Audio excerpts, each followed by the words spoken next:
Salut les amis et bienvenue dans la bibliothèque de l'étrange. On se retrouve aujourd'hui pour un nouveau book haul. Oui, on n'arrête pas, tous les mois il y a un petit gros book haul. Et cette fois-ci, j'ai trouvé des pépites que j'ai cherchées depuis un bon moment. J'ai fait une petite commande. Il y a également quelques titres que j'ai trouvés dans une boîte à livres, voire deux boîtes à livres. Mais on verra tout ça dans les minutes à suivre. Du coup, on va commencer avec un petit titre que je trouvais dans la boîte à livres. Il s'agit de La nuit des cafards des Dean Koontz. Je pourrais pas vous dire grand chose de ce titre parce que sur le dos de la couverture, on a juste un petit extrait de ce qui se passe à l'intérieur et du coup, j'ai aucune idée de quoi il va parler. Il y aura des crimes, ça j'ai compris. Il y a une dame qui potentiellement va se faire tuer, mais j'ai pas plus d'infos que ça. Avec Dean Koontz, soit ça passe, soit ça casse. Parfois, j'aime bien sa plume, parfois pas trop. On va tester.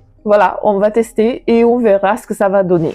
Maintenant, on va attaquer les titres que j'ai achetés en occasion. Tout ce que vous allez voir ici, c'est des titres que j'ai achetés en occasion. J'achète rarement en neuf. Si c'est un coup de cœur ultime ou si c'est un bouquin en anglais que j'ai vraiment envie de lire et qui n'est pas du tout traduit en français, alors je me lance. Mais je préfère faire des commandes en occasion parce que c'est moins cher et je peux trouver beaucoup plus de livres avec le même budget. Voilà. Du coup, cette fois-ci, j'ai trouvé un petit bouquin en anglais qui s'appelle Les Chrysalides. Et c'est par le même auteur qui a écrit Le jour des Triffides. Moi, je pensais que c'était celui-là. En fait, je me suis trompée en voyant le titre parce que j'avais l'impression que Le jour des Triffides, c'était Les Chrysalides en anglais, mais pas du tout. En fait, c'est deux bouquins différents, mais pourtant, je suis très heureux de m'être trompée parce qu'il a l'air excellent. En plus, vous pouvez également le trouver en français. Il a été traduit sur le nom Les Chrysalides. Voilà. De quoi ça parle? Eh bien, c'est un post-apo après-guerre. Après cette guerre nucléaire, eh bien, les humains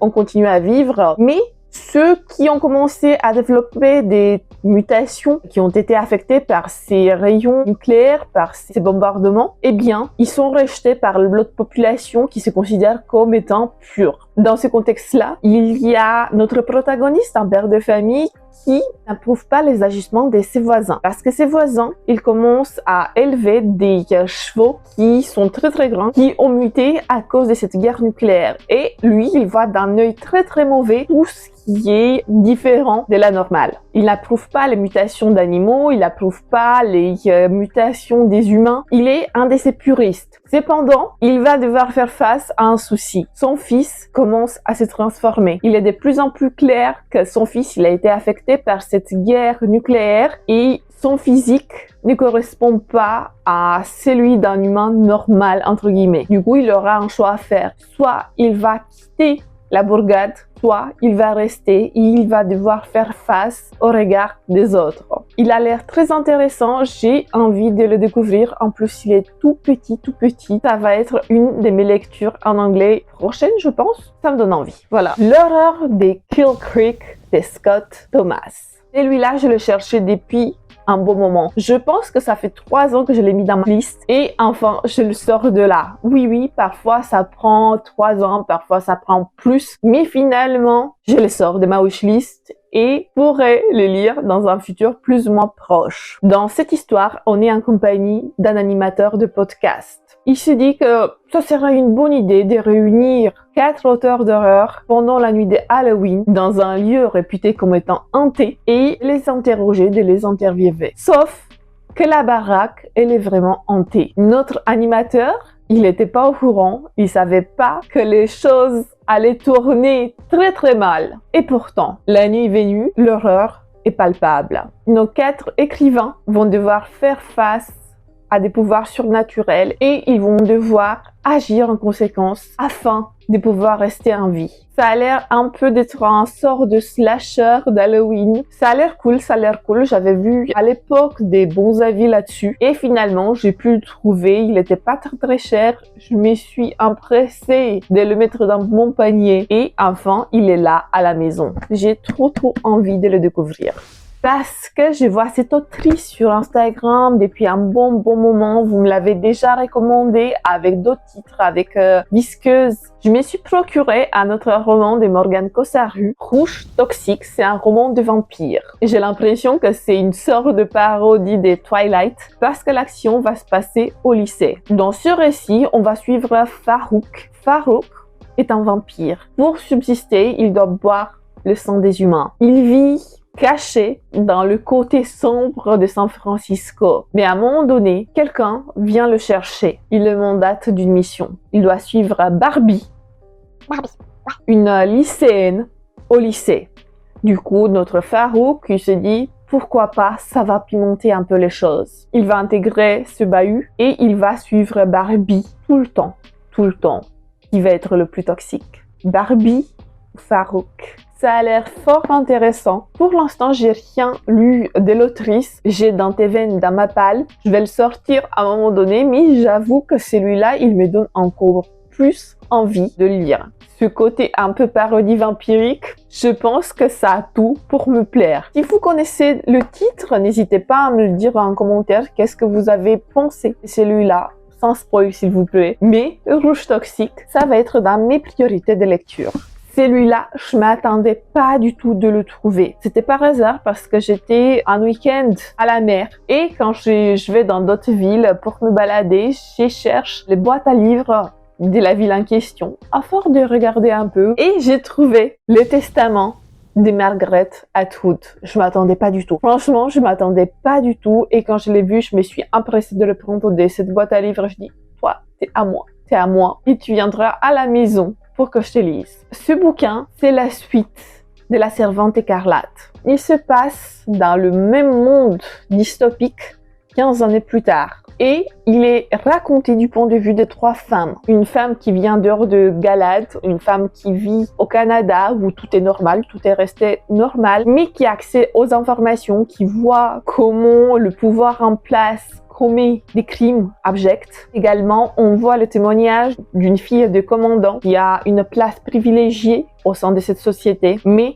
également du point de vue d'une détente. Une de ces femmes qui ont contribué à mettre le pouvoir en place et qui ont contribué à la situation actuelle des choses, à l'endoctrinement des femmes, à leur mise en esclavage. On est 15 années plus tard et le pouvoir en place commence à s'effriter, commence à avoir des faiblesses et peut-être dans ce roman, on va assister à sa chute. J'en sais rien, mais en tout cas, j'ai trop envie de lire le testament de Margaret Atwood et je suis très contente de l'avoir trouvé en boîte à livres.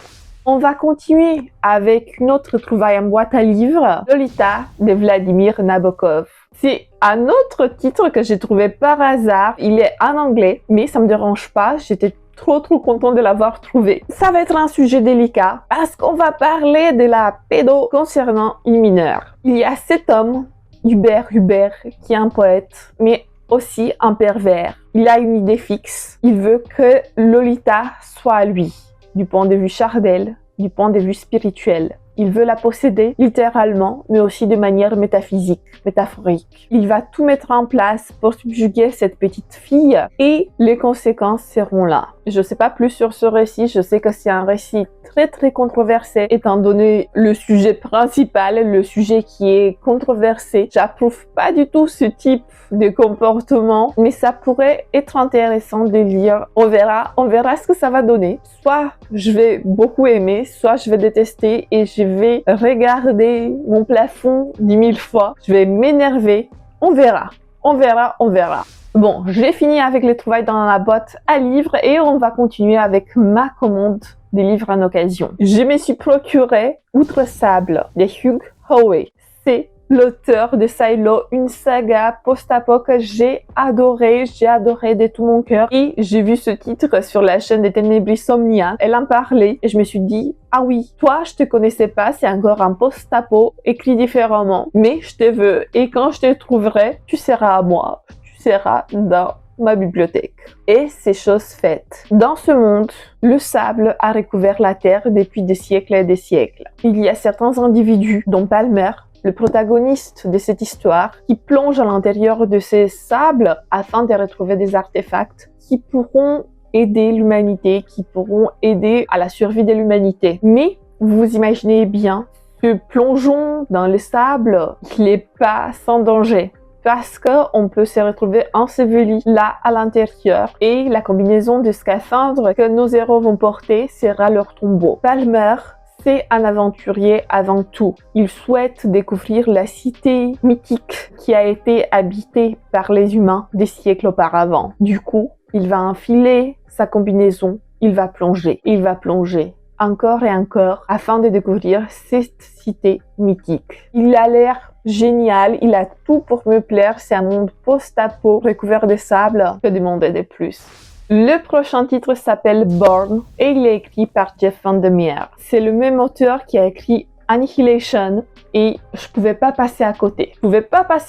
Surtout que quand j'ai fait mes recherches, je me suis rendu compte que ce bouquin, il est introuvable à un prix décent sur les autres sites. Moi, je l'ai acheté à 1 euro ou 2, alors que, par exemple, sur les sites de revente, il était à 80 euros. Je me dis, non, toi, je te veux, je peux pas passer à côté de toi. C'est encore un sort de post-apo. Dans ce monde, un ours volant, modifié génétiquement, sème la terreur. Les villes sont ravagées, il y a une sorte de guerre, peut-être, mais c'était plutôt une guerre scientifique dirigée par des sociétés biotechniques qui a mal tourné, vraiment mal tourné. Et maintenant, cet ours qui s'est échappé dans des laboratoires de cette société scientifique sème la terreur. Dans cet univers, on va suivre notre protagoniste, Rachel, qui essaie de ramasser des artefacts, comme dans notre précédent titre. Elle va dans les ruines des bâtiments et elle essaie de trouver des pépites afin de pouvoir survivre, les vendre et d'avoir un bon prix. À un moment donné, elle trouve emmêlée dans la fourrure de cet ours qui ravage le monde, une créature bizarre qu'elle appelle Born. Elle prend à la maison et contrairement à ce que son petit ami ou son mari, je ne sais pas exactement quelle relation elle entretient avec cet homme, voulait qu'elle fasse, contrairement à la volonté de son mari de vendre Born, elle s'obstine, elle dit non. Pas cette fois-ci, on va pas le vendre pour que tu puisses t'acheter plus de drogue, te fournir un matériau dont tu as besoin pour créer tes drogues. Pas du tout, cette fois-ci, Born, il va rester avec moi et on verra ce que ça va donner. Du coup, l'aventure de Rachel commence là, avec cette petite créature issue de ce monde ravagé. Je suis curieuse de voir ce que ça va donner. C'est en anglais, je pense pas qu'il a été traduit. Et même en anglais, c'est assez difficile de le trouver. Je pense que vous pouvez le trouver en occasion. Je vous dirai des nouvelles dès que je l'aurai lu. Je voulais tester cet auteur depuis un bon moment. Je parle ici des River Solomon parce qu'il a écrit des bouquins post-apo qui ont un côté horrifique. Cette fois-ci, on est un peu dans la SF horrifique parce que oui, à ce que j'ai pu comprendre, il y a quand même une partie horrifique dans ce récit, mais on est dans un vaisseau spatial. Après un événement qui a décimé la population humaine, les survivants, qui sont des riches blancs, se sont rassemblés dans un vaisseau spatial. Ils ont réduit en esclavage les personnes de couleur et ils profitent de la vie dans ce vaisseau en attendant de trouver une nouvelle planète, un nouvel Éden, afin de peupler et de reconstruire la société humaine. Dans ce contexte, on suit Aster. Aster, c'est une femme de couleur avec un caractère bien trempé, bien à elle. Elle essaye de rester anonyme, de se cacher à l'intérieur de ce vaisseau pour que les riches la laissent tranquille, mais elle va se rendre compte que c'est pas facile. C'est pas facile d'être une femme et surtout, c'est pas facile d'être une femme de couleur. Elle va essayer de faire face à cette horreur qui commence à s'insinuer à l'intérieur du vaisseau et à faire face à son destin. L'incivilité des fantômes est un titre qui me donne vraiment envie. Il y a également d'autres titres de cet auteur qui m'intéressent, notamment Sorrowland. Il a été traduit en français et j'ai trop envie de me le procurer. Mais en attendant, je vais découvrir la plume de l'auteur avec ce récit-là. Parmi toute cette infinité des romans, il y avait également un petit manga, Le Pacte de la Mer, de Satoshi Kon. Il est en très bon état, il est neuf quasiment. Je pense qu'il a été lu une fois et après il a été revendu. Mais moi, ça me donne trop envie. Je le voulais depuis trop longtemps. Pareil, il était dans ma wishlist depuis 3 ou 4 ans et finalement, j'ai pu mettre la main dessus. Dans ces récits, la ville portuaire d'Amid a une légende. On dit qu'une sirène a promis la prospérité aux habitants si eux, ils l'aident à protéger son œuf. Les habitants de cette ville se sont mis d'accord et tout a prospéré.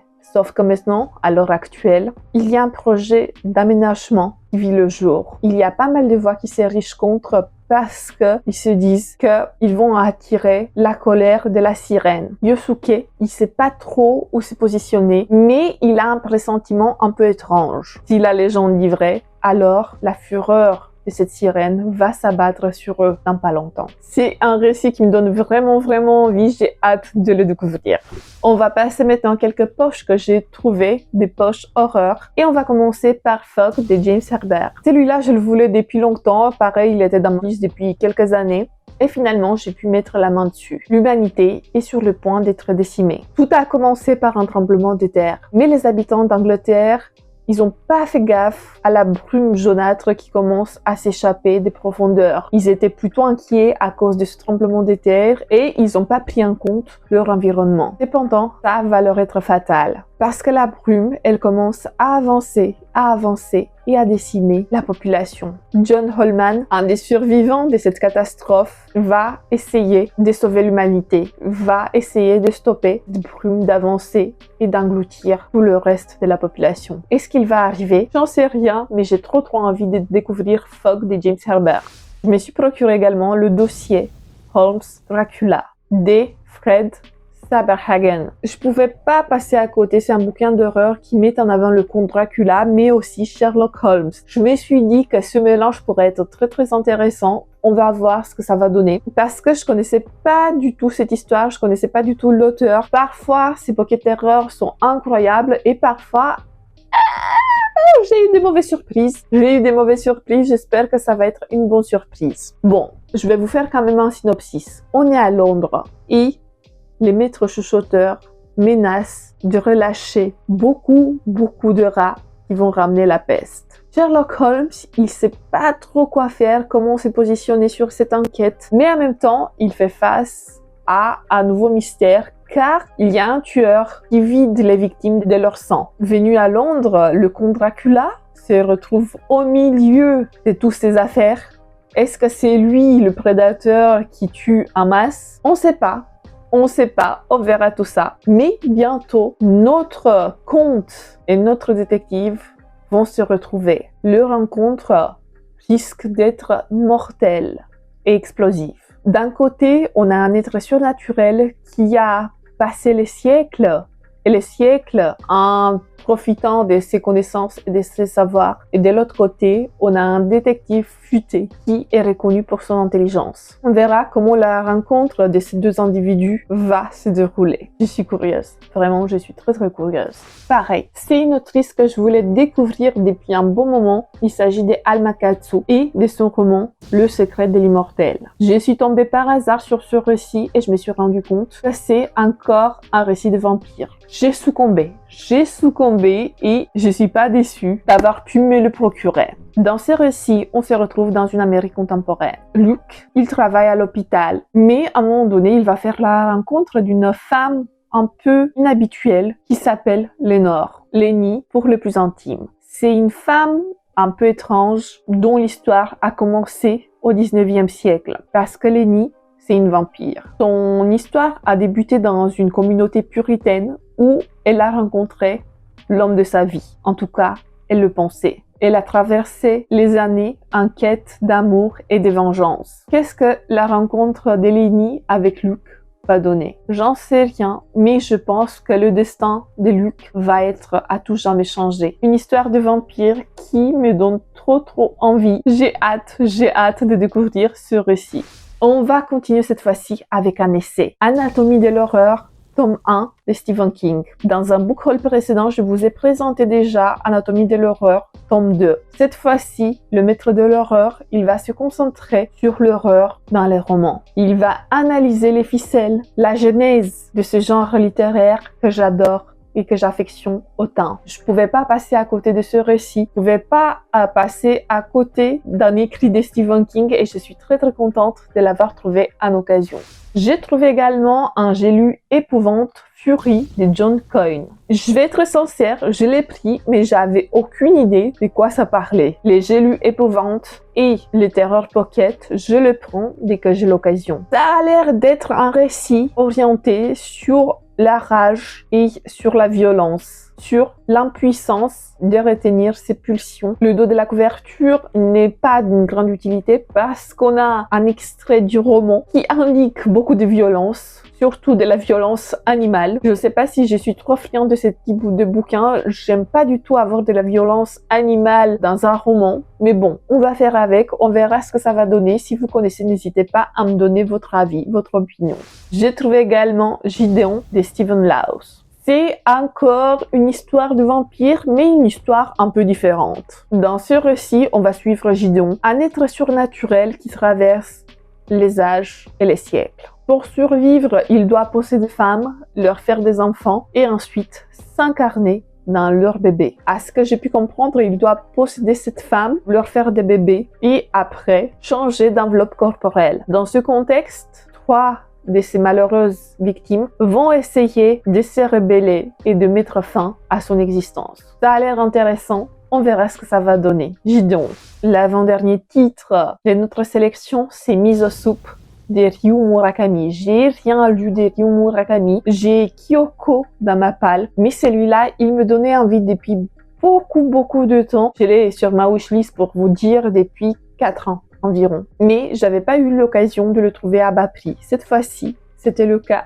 Et je me suis empressée de l'acheter. On va suivre Kenji, un jeune japonais de 20 ans qui propose des tours dans les quartiers malfamés du Japon. Il va faire la rencontre de Frank, un client américain qui n'est pas ce qu'il paraît. Frank a un penchant pour le meurtre, pour le sadisme. Et Kenji, il va se retrouver dans ce piège. Un jeu de chats, des souris va s'enchaîner. Et Kenji, il va essayer de s'échapper. Il va essayer de survivre à cette rencontre avec Frank dans le bas-fond du Japon. J'ai trop envie de découvrir ce titre. J'espère que je vais beaucoup l'aimer.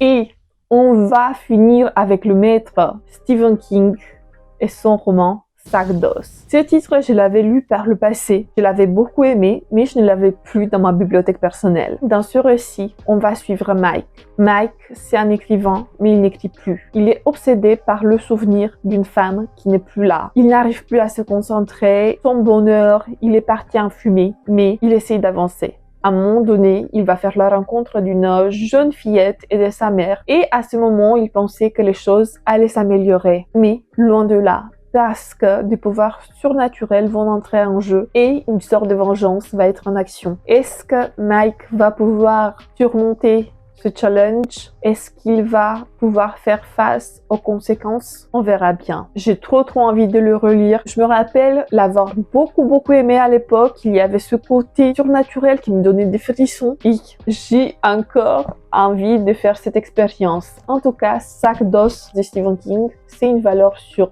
pour moi. Et voilà les amis, ce book haul est à présent fini. Comme vous l'avez pu constater, il y a beaucoup de livres d'horreur qui parlent de vampires, mais également beaucoup de post-apo, parce que c'est 2 types de lectures que j'affectionne particulièrement. Dites-moi dans les commentaires si vous avez lu un de ces titres ou si un de ces titres vous donne envie. En tout cas, moi je vous fais plein bisous. Que les chats soient avec vous. Ciao tout le monde, bisous.